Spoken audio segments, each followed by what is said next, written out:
Haaran päälle, sitten vuorostaan Surovi. Häntä pökkii siinä venäläispuolustaja Riazenski. Jälleen Haaralle kiekko ja Haara pommittaa 1-0. Opa alkaa dramaattisesti. Joukkueen kapteeni lyö hirmuisen tällin sieltä. Tekee turnauksen ensimmäisen maalinsa. 1-0 6 on pelattu ja voitte arvata mitä areenassa tällä hetkellä tapahtuu. Zdeno Haara. Ensimmäinen maali ja joukkue 1-0 johtoon. Surovi kaivaa loistavasti kiekon sieltä ja katsoeksi, niin kyllä tämä turnaus on palauttanut sen jälleen. Ja sitten tulee Ovechkin loistosyöttö Seminille ja nyt on Washingtonin kaksikko vauhdissa. Nyt rankaisee Washingtonin kaksikko todella näyttävällä yhdistelmällä. Ovechkin tuo kiekon sisään hyökkäysalueelle kahdella terävällä potkulla. Keskeltä löytyy Alexander Semin ja peli on 1-1.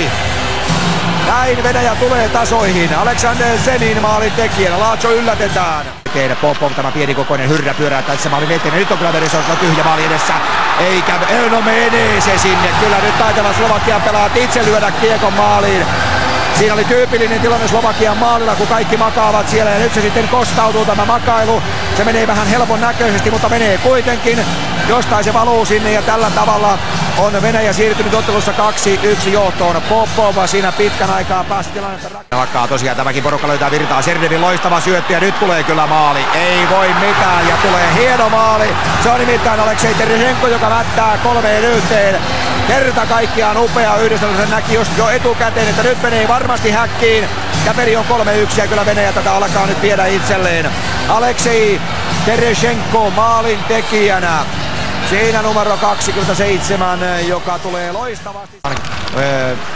Menettää kiekon jälleen ja Datsuk pelaa maalin eteen ja katsokaa Seminin viimeistelyä. Tämä peli on pelattu.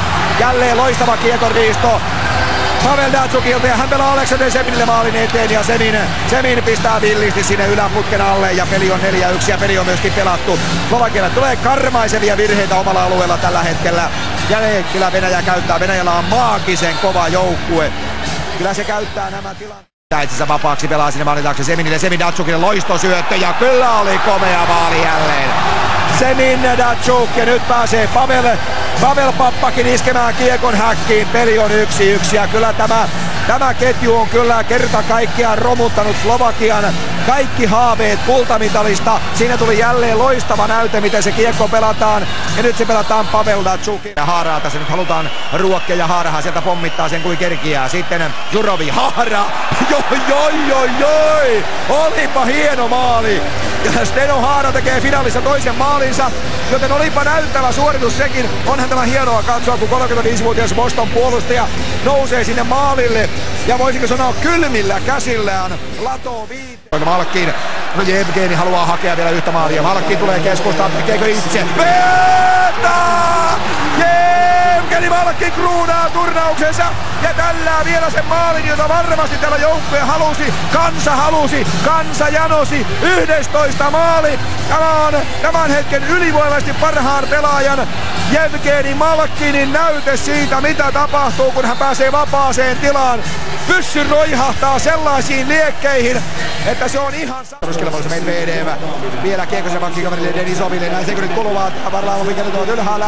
Ja Venäjä tulee ja voittaa maailmanmestaruuden Helsingissä 2012 ja voittaa sen ylivoimaisesti. Voittaa sen ilman ainoatakaan tappiota ja katsokaa tätä riemua. Katsokaa tätä riemua. Siellä on Ilja Nikulinista lähtien kaikki kokeneet pelaajat. Siellä on miehiä, joilla on 2 maailmanmestaruutta. Siellä on miehiä, joilla on maailmanmestaruus. Siellä on kokemattomia pelaajia. Siellä on ensikertalaisia ja kaikki ovat samassa ryhmässä. Venäjä on yhtenäinen. Venäjä on hieno joukkue. Ei puhettakaan siitä, että siellä olisi ollut näitä sooloilijoita.